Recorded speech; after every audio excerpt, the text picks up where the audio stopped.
I love it when my clients say, God, I hate therapy, right? Because it's like they've reached that moment of like They're like, God damn it. they can't go back, right? Like they can't unknow now what they Yeah. know. Yeah. And so, Yeah. they'll be like, oh God, I hate this, or oh, I didn't think that That's so that's where true, this isn't art it? piece Yeah. was going to go, or oh Yeah. man, that was not my intention today to talk about X, Y, and Z. I really wanted Yeah. to talk about A, B, C, but the art doesn't lie. No, it Whatever doesn't. the art is, if it's movement or song or banging a wooden spoon against a pot, like Mm-hmm. it's unexpected. And I Totally. think that's what I love about it the most Mm-hmm. is Mm-hmm. that. Okay, so what happens after two expressive art therapists for parents get together for the first time in real time after having a parasocial relationship for years? Well, we forget to introduce ourselves. So, I'm Kayla Huszar, the host of the Chill Like a Mother podcast, and I am here with Catherine, a prolific expressive arts therapist and artist, and you are going to get an unencumbered, uncensored, totally raw conversation about motherhood, art, creativity, its wonderfulness, its applications, its uses, its magic, its glimmers, its potential, and you're going to want to listen right to the end. Though I warn you, I do leave you on a bit of a cliffhanger because I normally try to keep these episodes under 30 minutes because I know you're a mom and you've got shit to do and you've got about 15 to 20 minutes to start and finish a podcast episode. So I have broken this episode into two. So if you're listening to this at the time of its recording, you're going to be left on a cliffhanger and you're going to have to wait till next week to listen. Or if you're binging the content right now, you're going to already have access to both. Happy listening. It tells the truth of what's It tells the important in truth. that moment. Yeah. Yes. Yeah. And you make the meaning. You as the client make the Yes. meaning or tell the story or attune to the feeling or are curious about the beginning, the middle, or the end. And Yeah. I'm not telling you that you No. need, okay, this is your problem. And okay, so go meditate for 20 minutes a day or run Mhm. or like it's not this prescribed No. self-care No. as Olivia so Yes. kindly coined in her Oh, book yes. Impossible Yeah. Parenting. Like there are moments for sure where I make suggestions to people when they feel stuck and lost and they Yeah. don't know where to start. It's like, I don't know, maybe play with some meditation this week. Maybe play with going for a walk in the forest. Maybe Mhm. be curious about drinking more water. I don't know. Totally. But like it's not me giving If you don't you do the it, you six weren't meant to steps. do it. Yeah. Like Like I if hate you yoga. don't do it, it means there was nothing there for you that felt true in that moment. That doesn't mean that you like failed at doing your therapy homework. And then that is like the start of a discussion, when clients are just like, oh, like you told me to maybe try doing this and I didn't. And it's like, okay, so there's where we start. Because Yes. I didn't tell you you had to. Mhm. It was It just was a an option. Like suggestion. you have autonomy still in Yes. Yes. executing that Yeah. task. But now I see that offering a suggestion for you means a task. So let's talk about task. Like, let's just talk about the word task. Yes. Yeah. Mm-hmm. Yes. Totally. There's a Yes. potential for something. And even when I'm having days where I just like radically accept that I cannot lean towards the potential because I'm exhausted or I'm just done or I'm stuck or I'm in like dysregulation, sensory overload, I still know that it's there. It's like I have a trusting knowledge that like a glimmer is available. I just have to be ready for it. And it's okay not to be ready for it too. Yes. Or it's okay to like not want the glimmer right now. Yes. Like I Yeah, just, right now it's just like I can't. yeah. Like I thank you very much, Glimmer, but like I'm over here. I'm just gonna be bitchy and sad for a couple days because I need to be. And like I know you're available and Yes. I'm grateful for you. And I'll circle back. I'll circle back when I'm ready. I'll circle back. Just stay there. Like it's a really interesting I feel like it has taught me to trust things more. And I'm not somebody who, like, because of my own historical trauma and like a lot of relational dynamics growing up, like I don't trust people. I just don't trust. And I think this assumption that we're all just supposed to trust everything all the time is also just, you could have a whole podcast on that. Yes. But I don't very easily trust people. I'm a very skeptical person. I'm always bracing. I'm always, and you and I share an experience of having experienced and lived with OCD. And so you don't trust people. No. And sometimes you but don't trust yourself oh because yeah, you're not most of the time you don't. sure. Yeah, like, yeah, yeah. You're doubting yourself all the time. Yeah. Yeah. And so that, like, the one thing what it has taught me is that the one thing I can trust is that there's always potential. There's always potential for something. Even if it's like the tiniest thing, it's like there's potential to go get a donut today. Yeah. Yeah. Like it can be so tiny.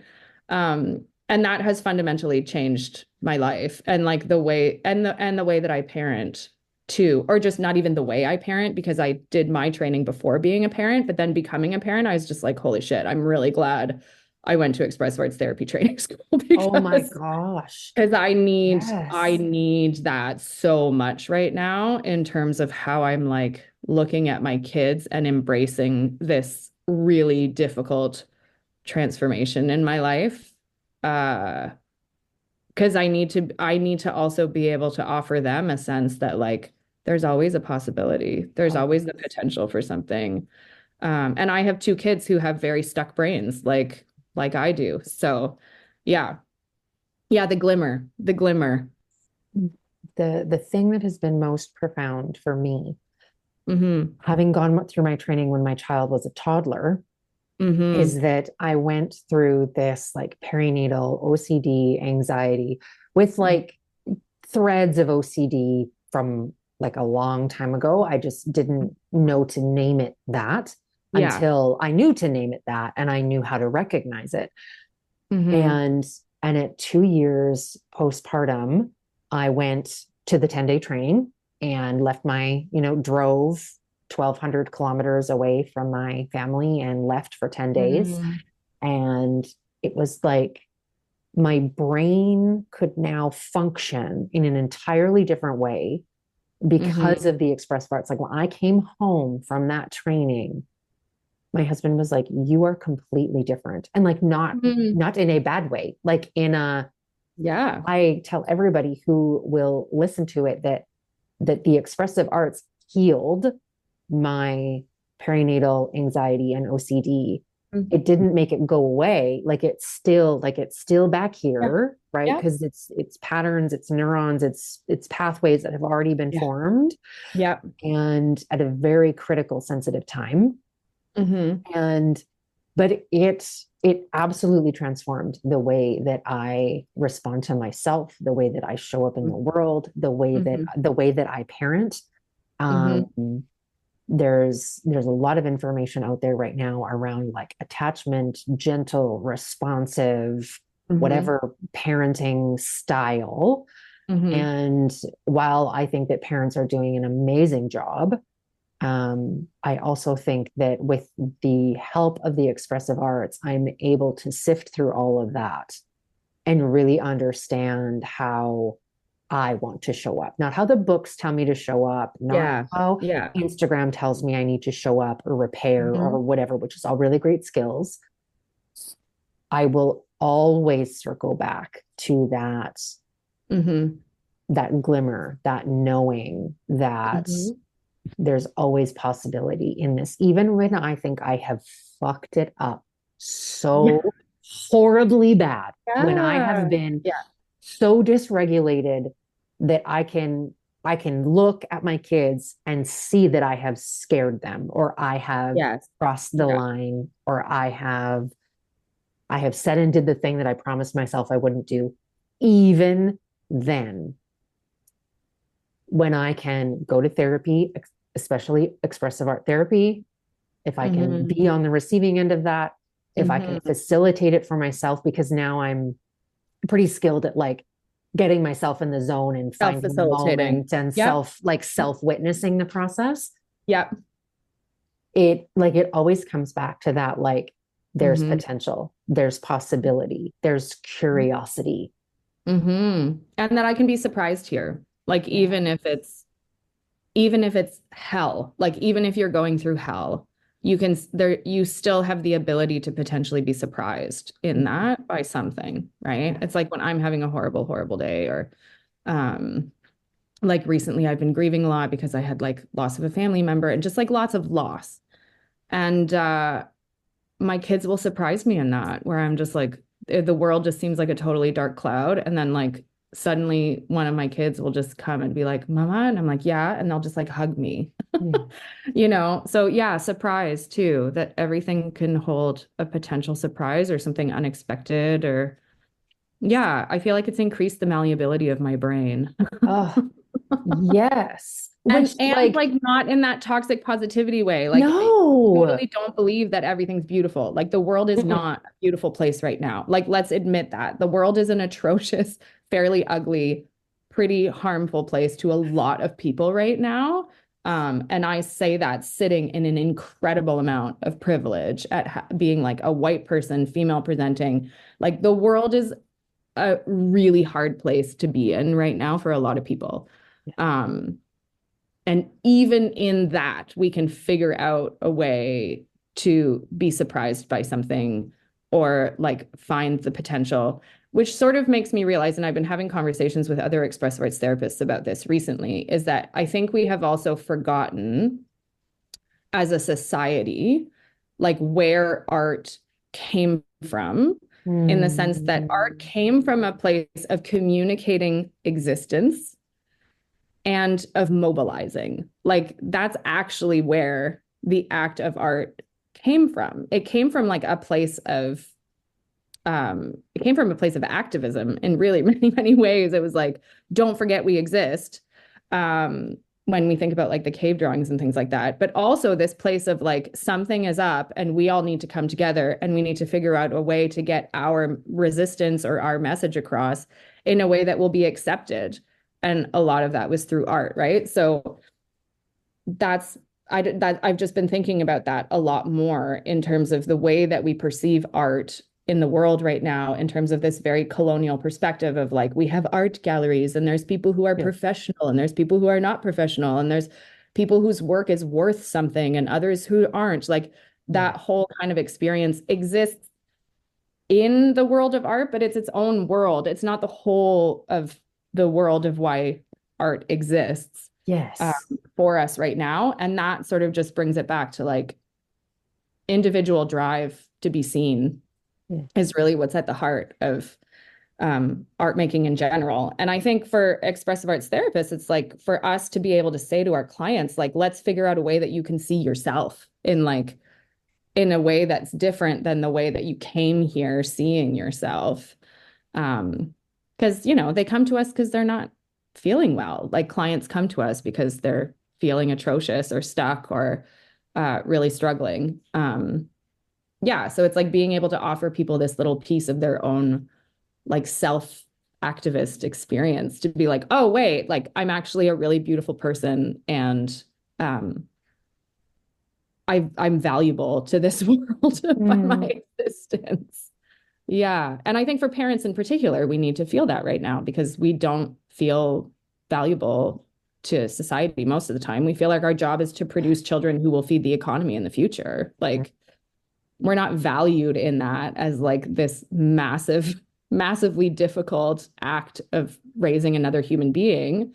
So I think parents in particular just really need to feel like they have a place where they can see themselves again. Mm. Um, and feel like they're important people because we certainly don't treat them like they're very important. Or I mean, we sort of cloud it. We're like, yes, you're important, but it's like, okay, can you get back to work now because our economy is failing? Okay. Yeah, Yeah. for sure. Yeah. How do you frame your practice Mm. around like the idea of curiosity for parents? Mm. I mean, I think I frame it in the sense that I will always be curious. Like I think I frame it in the sense that I model it. Because when you're stuck, it's really hard to be curious, right? When you're feeling like crap. So I think that's what I've discovered, is that as long as I can model curiosity to my clients and become very curious, not even just about their stories, but like sometimes I'll just be really curious about like their shoes or like a pin on their backpack. Like as much as I can model curiosity, I feel like then you're just providing a curious environment, and then they can sort of ease into the comfort of being in a curious environment and realize like, oh, it's okay for me to go off on a tangent and get curious about the like chalk thing you have on your wall, or like what's over there, or what's that thing on the shelf, or yeah. So I think I frame it in that I model it, and I just try to be a very curious therapist so that other people can also start to get more curious in the process and start to like open up those muscles. Of like, oh, what is this? Instead of like, tell me what this is. Which is also where expressive arts came from, right? It's moving away from that psychoanalysis of just like, I'm going to a professional and I'm going to draw something and they're going to tell me what it means, because I will have drawn someone without feet and that has to mean something. And moving away from that psychoanalysis and just being like, huh, if you really curious, if you didn't have feet, what would that feel like? You know? So yeah, and I think I think therapy in general is moving away from that in terms of people feeling like they need to be diagnosed or prescribed or defined as like, here's what's wrong with you. Thankfully is moving to this more malleable space of just like, what do you need from this and how can I help you figure that out, and like get curious about how we can do that together. Yeah, because sometimes people will, I mean, I'm sure you have this all the time where clients come with a goal, and of course you want to like try to achieve that goal. Yes. But how you get to that goal can look like a million different ways. And then I love when clients are just like, oh, wait, I actually did hit that goal, but like I didn't think any of this would be a part of that. And it's like, yeah, surprise. Yay! We got there, you know? Yeah. Yeah. Yes. I was working with a client the other day and we just hit this like stuck point in the middle of the session. And I just said, how would you like me to show up for you in this moment? And she, like, I could see her like on Zoom do one of these. Like, I actually don't know. And then it was like, okay, so let's get into the metaphor of what that might mean, because essentially just like really get granular with it. I just asked you what you needed. Yeah. And if you don't know what I just offered to fulfill a need for you. Yeah. And if we can't name a need, then let's get curious about like totally what's underneath that. Like what are the roots of that? Because like you just froze up and backed away from somebody offering to fulfill a need for you. That's interesting. Right? And so it's like all kinds of curiosity. Not just like, that means that you have this attachment style and that thing, and this must be a part of your history. It's like, well, that's interesting. Can we get you to feel safe? Like how far away from me do you need to be right now to have this conversation? Do you want to like back all the way up? Do you need me to back up? Like, do you need me to back up? Yeah. Like, can we talk about this? But like, tell me how far you need me to be to talk about this with you, right? Like, if I'm across the room, can we talk about it? Or do you want it? Or do you have the urge for us to stay close? Which means, like, what can we talk about in this? Yes, like tell me what's okay and what's not okay. Together. Yeah, totally. Yeah. And that's the play, right? And that's the curiosity. That's the attunement that can happen even over Zoom. Okay, I just noticed you, like deer in the headlights, back up. Okay, let's name that. Let's acknowledge that. And you can just ease into it. You can be curious about where your body needs to be, where my body needs to be. Do we need to add in an art medium? Yeah, like, do you need me to like be like in half of my screen to have this conversation. Do you need to like run to your kid's room and get their favorite stuffed animal and just like pet it for a moment? Totally, Like, totally. let's figure, like, if you want to, let's figure this out. If you don't want to figure it out, you just want to pretend it didn't happen, we can also do that. And then as a therapist, you're like, note to self. Note to self. Yeah. See if this comes back. Not like come back to this. I say that often in my notes, where instead of saying come back to this, I say see if this comes back. Because it's like you can't force something to come back, right? Like that's just kind of harming someone. But so I'll usually say like see if this comes back, because then I can like be like, oh, it did come back. Like, did you notice that came back? Okay, we're not quite there yet to have this conversation, but it came back. Yeah, but it is totally fun because people don't really, I mean, I think unless you and I will also sort of fully divulge, like I haven't been to classic psychotherapy training because my training is in expressive arts therapy.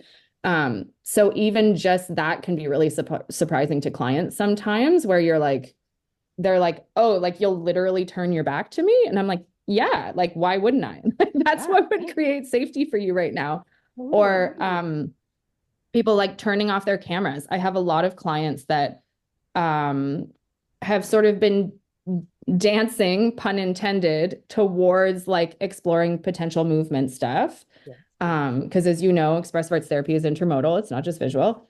And you can see this like draw towards it because you can see them starting to make movements just as they're talking.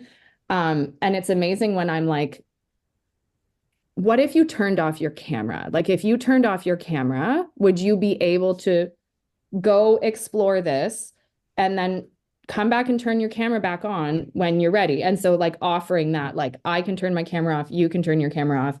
Do you want to be muted or not? And very often I will have clients when they're first stepping into that like embodiment, more like somatic movement stuff or noise stuff, like vocalization, sound play, volume play, intonation play.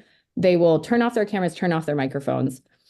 And then it will become this structure of like, okay, so you go, you come back, you report to me what happened, and then we'll figure out if you want to do it again and like where you want to go with it next time. And then it's like, okay, take 2, turn off your camera and your microphone, go do the thing, come back, let's see where you are, right? And like in expressive arts therapy language, that would be like goal oriented or like take play. But again, like that's not something that people are super familiar with. So it can be surprising when you're like, I don't need to watch you. I don't need to witness you in this. Like maybe eventually you'll feel okay with that, but it's totally fine for you to be a black box for 2 minutes while you go explore the thing that feels really important, and then come back to me and tell me what feels okay sharing and like where you want to go with that. And that can be really surprising to people because they're like, but aren't I supposed to be comfortable with bearing my soul to you? It's like, no. No, you don't actually need to be comfortable bearing your soul to me. That actually probably, like, to me, even that sounds scary to like bear my soul to someone. But we have this expectation that like we're all supposed to just crack ourselves wide open and, you know, be okay with anything. And that's kind of what toxic positivity has taught us. It's like, everything's going to work out. You can trust anyone. And it's like, no, you can't. No, you can't. Like, that's just creating like a recipe for harm and trauma for people. So yeah, I just like having fun with it that way. And virtually, I've learned so much. At the beginning of the pandemic, I was like, yeah, I can't really do expressive arts therapy virtually. And then it just got to the point where the pandemic wasn't ending. And I was like, why am I saying that to myself? Like, why am I telling myself that you can't do expressive arts therapy virtually? And then went through the phase where I was like, oh, I can send people art kits, or I can like tell them what materials to get. And that phase sort of lasted for a while. But then I found the people I was working with online that I was sending art kits to, we were barely using the art kits because something else was pulling them more than that. And it might have just like you said, you go get a stuffy from your kid's room or whatever. And so it's just, the pandemic actually offered me this really profound, like, skill development opportunity as an expressive arts therapist, of like busting open what I even thought expressive arts therapy was and how you can provide that to other people. Like, it has to be in the room, and you're going to have art materials, and there's going to be all these things that are happening, and I'm going to be able to witness you. It's like, none of that is true, and none of that is required to be able to offer expressive arts therapy to people. And that's been really, I'm very thankful for that learning, because I feel like it's made me the kind of practitioner that I want to be, even though I didn't know that at the beginning. Yeah. So I love working virtually with people now, because I'm just like, oh, there's so much fun we can have. And you have your whole house. And you have like your whole, like your space. You have your whole space as the potential for a material. Like, you have your entire house. Like, you can go to your room and get a blanket if you want, which I don't have in my office. Or like, you can go to the kitchen and grab a pot if you want to. Like, this whole window has opened for you to have access to materials, and then for clients to be able to see their homes in a different way and see their domestic environments as something different than just a construct of domesticity that they have to clean, that they have to organize, and that they have to parent in. It actually then becomes like a play space instead of just this box that keeps you locked in your role of parent, domestic, partner, all that stuff, all that shit that we tell ourselves. Yeah.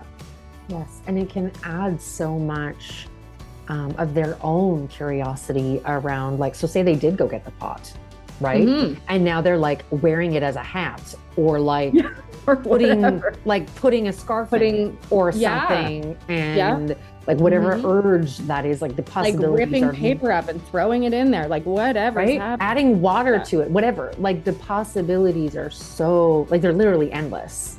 When you look at that pot again in a week from now, you might be reminded of whatever takeaway or whatever glimmer or whatever thing came through.